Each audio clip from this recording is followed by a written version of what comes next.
അവരോട് ഇപ്രകാരം പറഞ്ഞു, ഞാൻ സത്യമായി സത്യമായി നിങ്ങളോട് പറയുന്നു, നിങ്ങൾ എന്നെ അന്വേഷിക്കുന്നത് അത്ഭുതം കണ്ടതുകൊണ്ടല്ല, അപ്പം തിന്ന് തൃപ്തരായതുകൊണ്ടാണ്.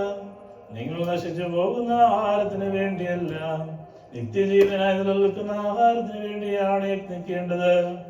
ഇത് മനുഷ്യപുത്രൻ നിങ്ങൾക്ക് തരും. അവൻ പിതാവിനാൽ ദൈവമായി മുദ്രകുത്തപ്പെട്ടിട്ടുണ്ട്.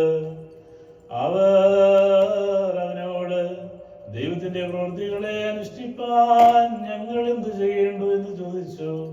യേശു തമ്പുരാൻ അവരോട്, ദൈവത്തിന്റെ പ്രവൃത്തി അവനാൽ ഐക്യപ്പെട്ടവനെ നിങ്ങൾ വിശ്വസിക്കുന്നതാകുന്നു എന്ന് ഉത്തരം പറഞ്ഞു.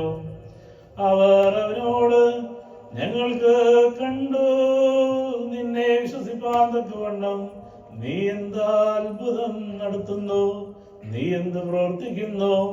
അവർക്ക് ഭക്ഷിപ്പാൻ സ്വർഗത്തിൽ നിന്ന് അപ്പം കൊടുത്തു എന്ന് ഏതിന്റെ പ്രകാരം ഞങ്ങളുടെ പിതാക്കന്മാർ മരുഭൂമിയിൽ വെച്ച് മന്ന ഭക്ഷിച്ചിട്ടുണ്ട് എന്ന് പറഞ്ഞു. യേശു തമ്പുരാൻ അവരോട് പ്രകാരം പറഞ്ഞു, ഞാൻ സത്യമായി സത്യമായി നിങ്ങളോട് പറയുന്നു, സ്വർഗത്തിൽ നിന്ന് സാക്ഷാൽ അപ്പം നിങ്ങൾക്ക് തന്നത് മോശയല്ല, സ്വർഗത്തിൽ നിന്ന് സാക്ഷാൽ അപ്പം നിങ്ങൾക്ക് തരുന്നത് എന്റെ പിതാവാണ്.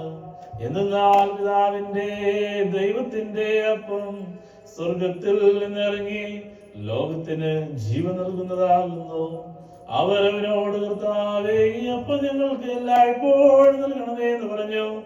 യേശു തമ്പുരാൻ അവരോട്, ഞാൻ ജീവന്റെ അപ്പമാകുന്നു. എന്റെ അടുക്കൽ വരുന്നവൻ വിശക്കുകയില്ല, എന്നെ വിശ്വസിക്കുന്നവൻ ഒരിക്കലും ദാഹിക്കുകയില്ല എന്ന് നമ്മുടെ കർത്താവ് താൻ കൽപ്പിച്ചരുളി ചെയ്തു. ഉശൈനോ ലക്കുൽ